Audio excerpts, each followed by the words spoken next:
So I'm gonna improvise a little bit here. I guess I'm gonna be more interactive and more discussional than I previously had planned for this slides. I made this a while ago. I am a member service representative at Engineer Africa, and I'm gonna talk about our journey really quick, and then we're gonna move forward into answering more pointed questions about how we got to because Engineer Africa was built out of just trying different businesses really, and so I'll talk about what I've learned throughout the whole process and iron out some of the details of how you can maneuver the markets and be successful in those environments. So let's talk about how we came about. No. So initially, I started a startup called Aura. It's a machine learning platform that uses, it's a location-based platform that uses machine learning to gather the user's interest and habits in order to streamline the user's interaction with the physical world. And that's a startup that was based in the North American markets. And I fought hard and thin with my team, and we saw a lot of different innovations come into the market, and we decided to pivot a little bit and put that on hold, and we decided to look at the African markets, which is a prime emerging market. I don't think there is any other market that is fastly growing as African markets right now. Everybody's trying to jump in right now. As we try to enter that market, so I started a few startups that I said earlier. I was part of a startup called Prexel Angel. Our goal was to democratize package transport. So it follows kind of like the Uber business model type of thing, but for delivering packages. And we had some challenges, especially with being able to vet the people that are going to be on our platform. Primarily because the infrastructure for everybody's identities does not exist at scale, right? So therefore we have a scalability constraint there. So that's another thing right there. We tried to do some market research, and we find out that there are some of the data points that we need to gather in order to make key decisions were simply not there. Or even if they were there, the data is sitting in paper log files somewhere, and they're not digitized, so they're very hard to access. And even if they're digitized, they're disorganized. So that's another challenge that we uncovered as I started another business also. We had an issue with logistics. So we wanted to increase the visibility of commodities.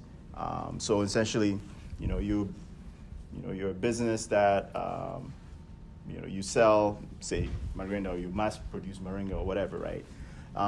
The only way you're able to sell it is if a company like Cargill is actually linking you with other businesses overseas.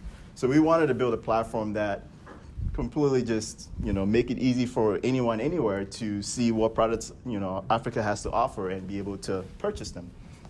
So our problem was we could not guarantee customers getting their products on time consistently because of transportation challenges that we have, logistical nightmares that we uncovered as we started to do our research.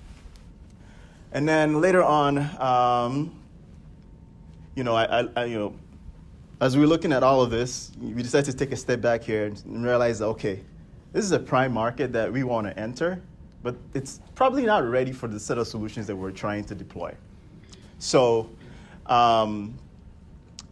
this idea of Engineer Africa started to form around this, set of problems that I've gathered here. And some of these problems, if you look at it as a business, if you try to nurture the market to maturity where you can start benefit from that market, you will find that you are actually extending, outside of what is of business interest or your for-profit business interest, right? So therefore, we came up with this idea of, coming up with a startup that's just focused on solving the problems that businesses cannot afford to solve.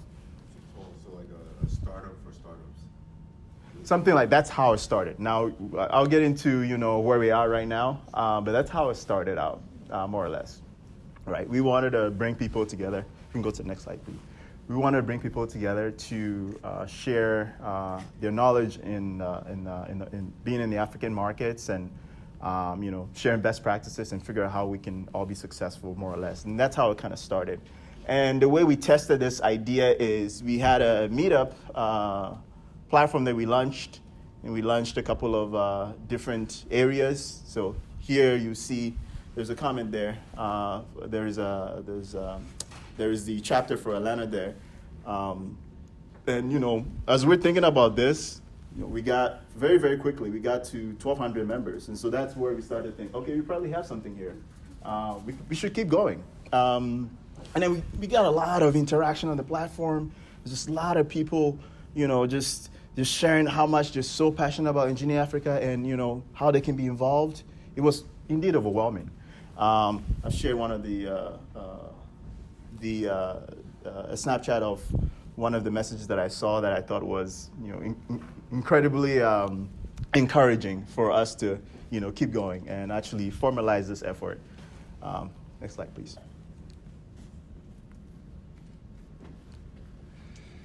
And so we came to a point where we had to do some soul searching here. We start to ask some questions. They're very, very, very hard questions that we find we had to ask and find answers to these questions. First, we needed to know, we needed to find out, okay, what we're doing, is that enough? Just bringing people together to, talk about best practices and then go home, is that enough? Is that what we want to be?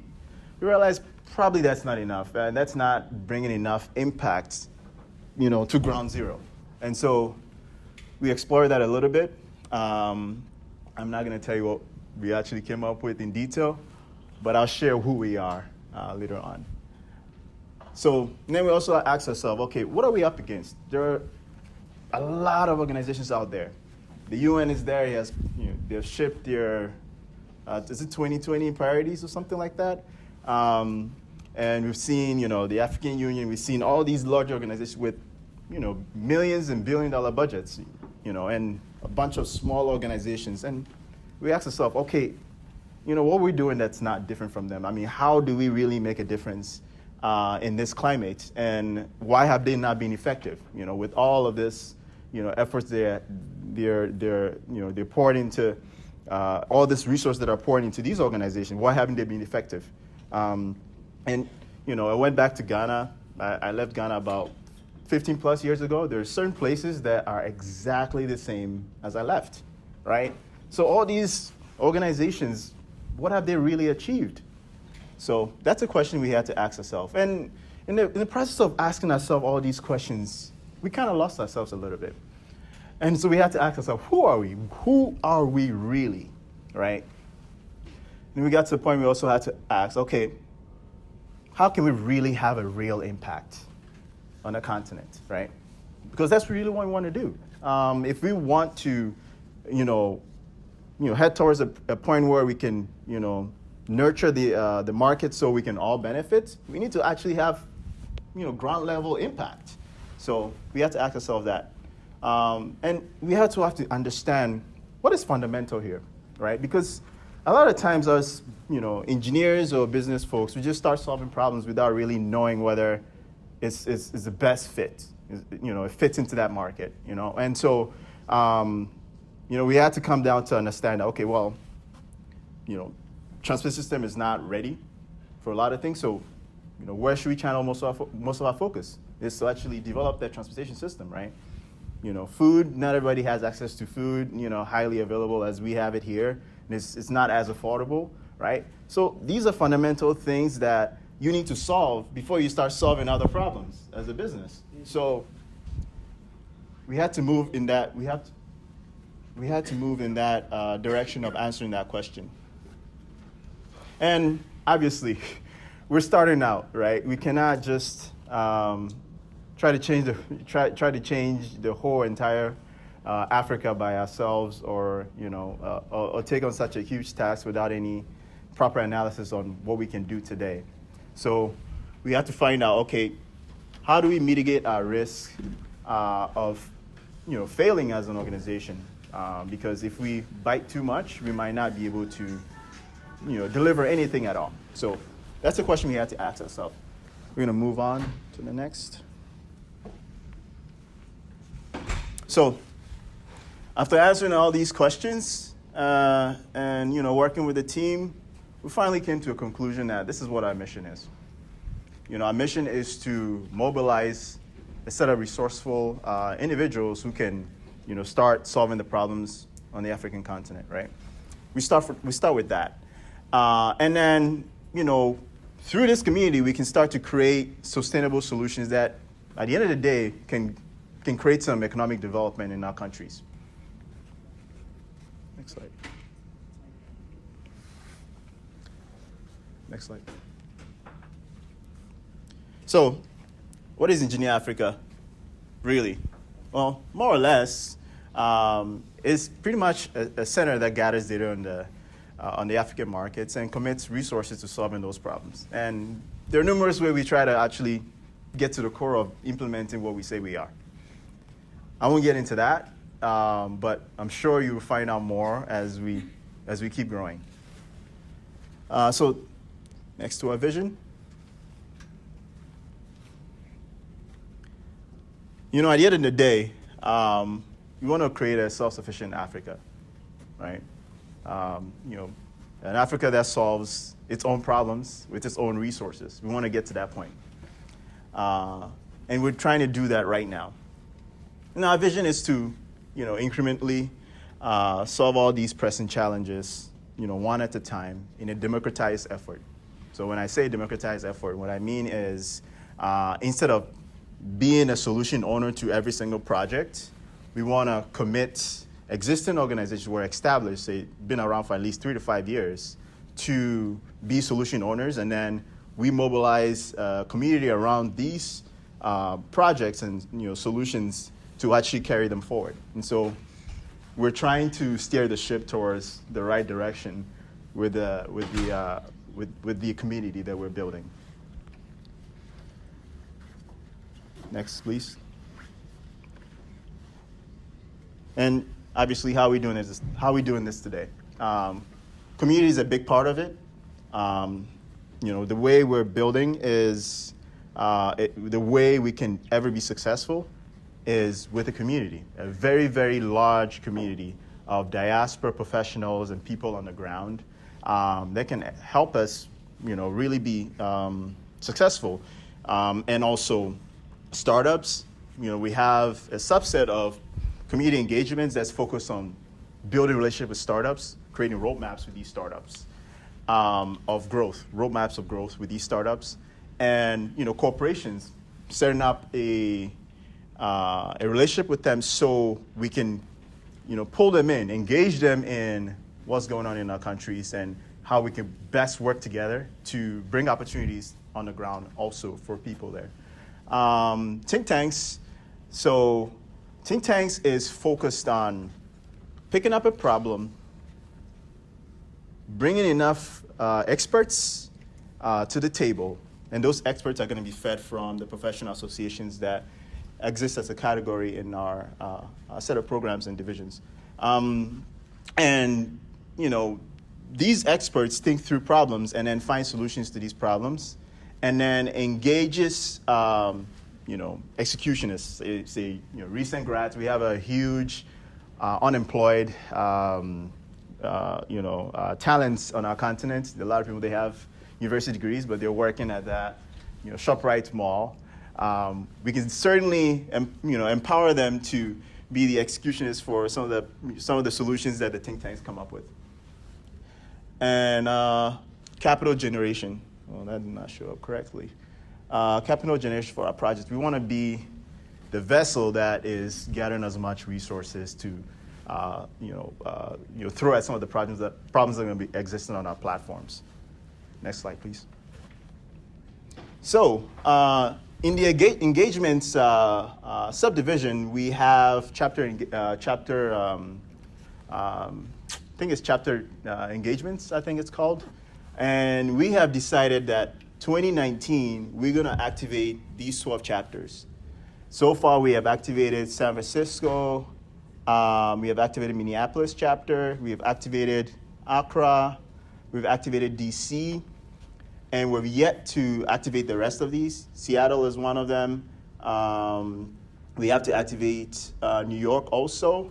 And in October, I am actually going to be going to Lagos and Nairobi in our efforts to activate those chapters also. And when we go to these local communities, what we do is we find organizations that are, very centered to that locale, and we try to start a conversation of, building partnership. That's actually, we established that that's the best way to scale very quickly is through partnerships with some of these existing organizations locally. And we pull them into, chapter community engagements efforts there.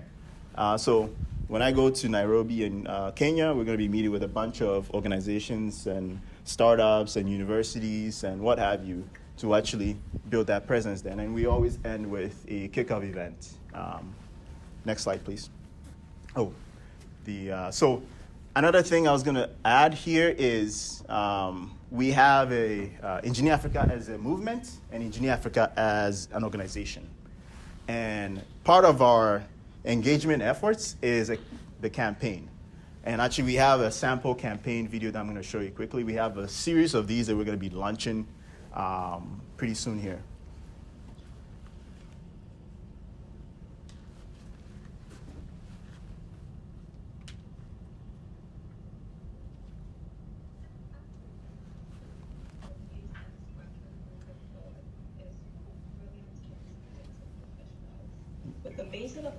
You want to start from the beginning? Start from the beginning. It is also plagued with many issues. Africa is a wonderful place that is gradually moving forward. It is full of brilliant young students and professionals with amazing opportunities available to them. However, it is also plagued with many issues which makes life difficult for many of its citizens. People of Africa are more than capable of solving many of these issues together in a collective effort. Your skills and experience can make all the difference. Join the cause and let's work together to move Africa forward. Visit our website at engineerafrica.org. So we consider ourselves pre-launch. We have not launched yet. So we have a series of these campaigns that we're going to be launching pretty soon. And then we have next slide, please. We have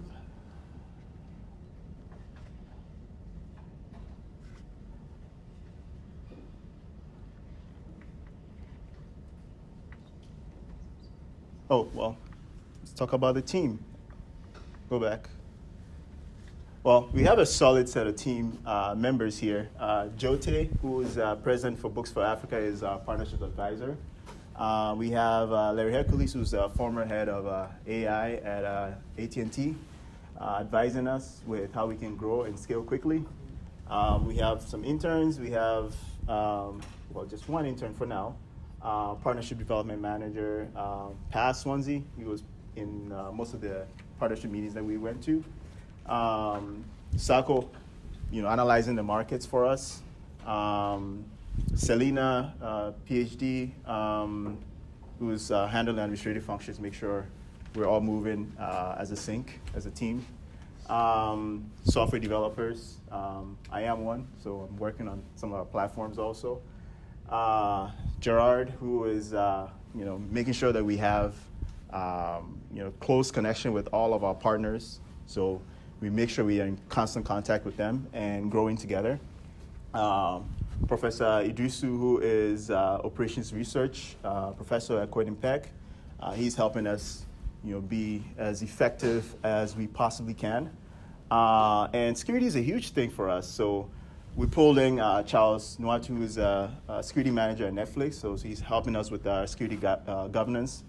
Kelechi, obviously, big guy right there. he's very passionate about diversity. We want to make sure that we have all countries represented in all of the efforts that we're doing. We want to make sure that it doesn't become a Nigeria focused or Ghana focused or anything like that. So Kelechi is charged with making sure we have that, and we also have representation of women and all of that stuff. And obviously the graphics that we're going to be deploying a lot of. Reggie's going to be working on it. Kwame doing the data aggregation and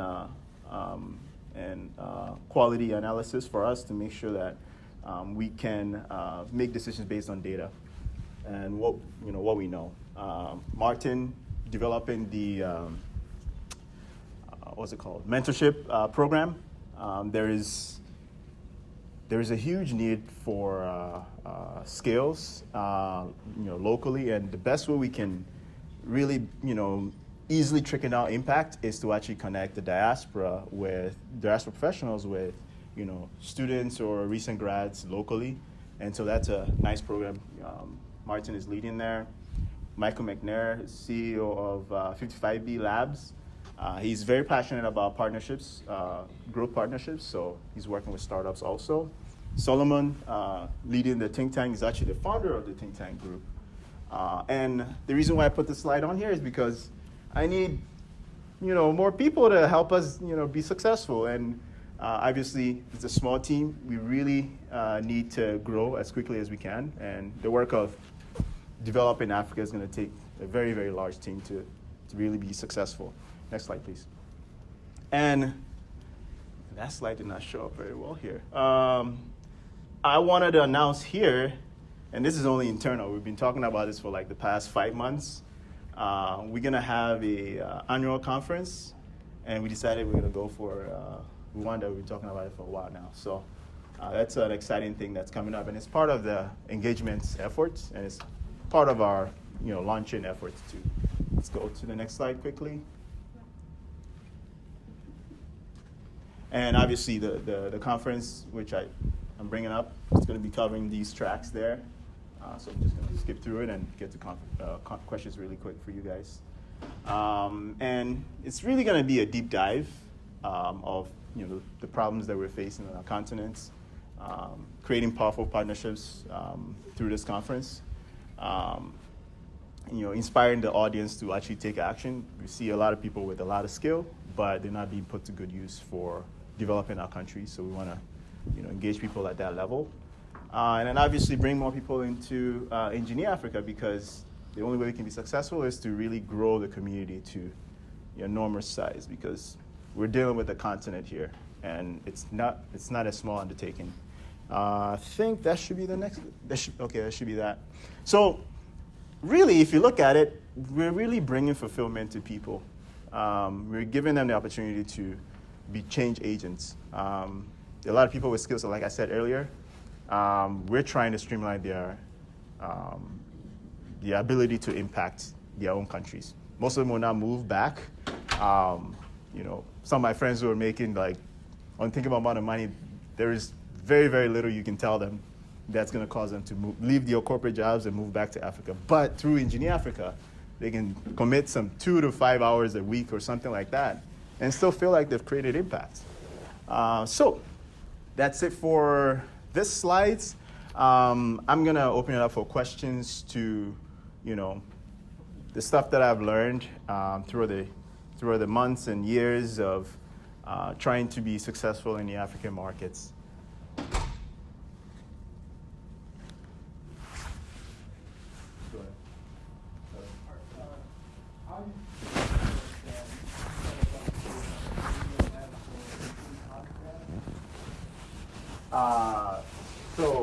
So recent grads back home, we recognize that, so we did analysis, we recognize there's a lot of them that are unemployed or working, not using their skills. And so we see that the projects that are going to be on our platform are likely going to be managed by the diaspora professionals here, and most likely going to be executed by recent grads or college students back home. That's just our prediction that there's going to be a large proportion in that in that sector for executing these projects. So I'm trying to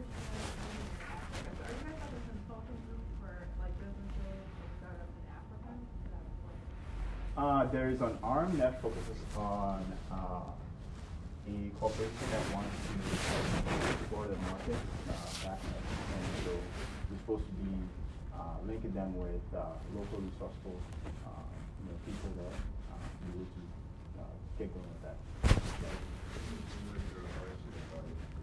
Like a market research firm, like consulting firm, co-working.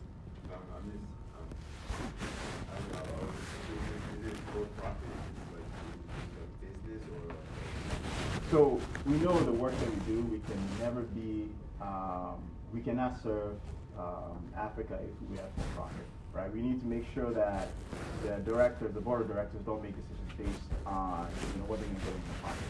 So we are a non-profit, and we're going to stay a non-profit. The goal is to cover all the loose ends that businesses cannot, tackle. Like a non-profit business. No, not specifically. So, like I said earlier, we have to take a step back. Initially, that was what we were going to do. We have to take a step back and we have to focus on the fundamental problems that are in our country first. Hi, Kevin. I think that there is, first of all, I applaud you on what you're trying to do, just for everybody in the room. My name is Elijah Johnson, and I'm from Denver, Colorado, and I was born in the States. My roots are from Ghana, but I was born here in the States, and so I applaud what you're trying to do. And I think that when you say engineering, I think where I'm confused is when you hear in engineering, you think of technology and you think of machines and design. So are you an organization that is taking that thought pattern and creating a machine that will drive toward creating opportunities for businesses? I think she just answered your question. That's exactly it. Okay. Yes, go ahead. That's what I was getting from. Yeah. I just wanted to be clear. I think it's a great idea that you guys are not making decisions based on profit, but like the question here is, I suppose, where do you get your funding? Because, yeah. So we have a few partnerships that we're working on, and we have some corporations that are already on the ballot for that. And the goal is to limit all corporations to, okay, maybe if I say this, I'm not answering your questions, but corporations are going to be pretty much leading the pack on how much money we get, but we're going to limit that to, I think we decided on 10,000. No organization, however big or small, can donate more than 10,000. Why? We want to make sure that we're not becoming punts so they donate, say, 5 million, all of a sudden they start having requests and that kind of thing. So we want to get funding from all the organizations, all the companies and what have you. And one thing you see is the startups, since we're solving problems that are of interest to them, they're going to be donating for solving some of these problems. Not the VC funded, VC backed startups, because if it aligns to a problem that they're having, and I'll give you an example quickly so we can keep moving. Moringa Connect was having a problem with their blow dryers for blowing their seed, drying their seeds. And there was a company, Niger, that was having a similar problem, right? Now, the way Engineer Africa becomes a utility for them is, a project is going to be set up to focus on solving that particular problem, right? And, the Niger firm and Moringa Connect are the stakeholders for that project. So they actually serve as funding source for that project, right? But the community is built around that to, progress that project, right? So you have the diaspora, managing the project, and you have likely, recent grads also working on that project. So projects are going to be, that's how we try to mitigate risk, is to democratize that effort. But as an organization, we're going to be raising capital, most likely more on the corporations end. From donations, Yeah. from corporations. Yeah, certainly. That best in whatever solving a particular issue. Yes, is. certainly. Thank you, Kevin. Can we give him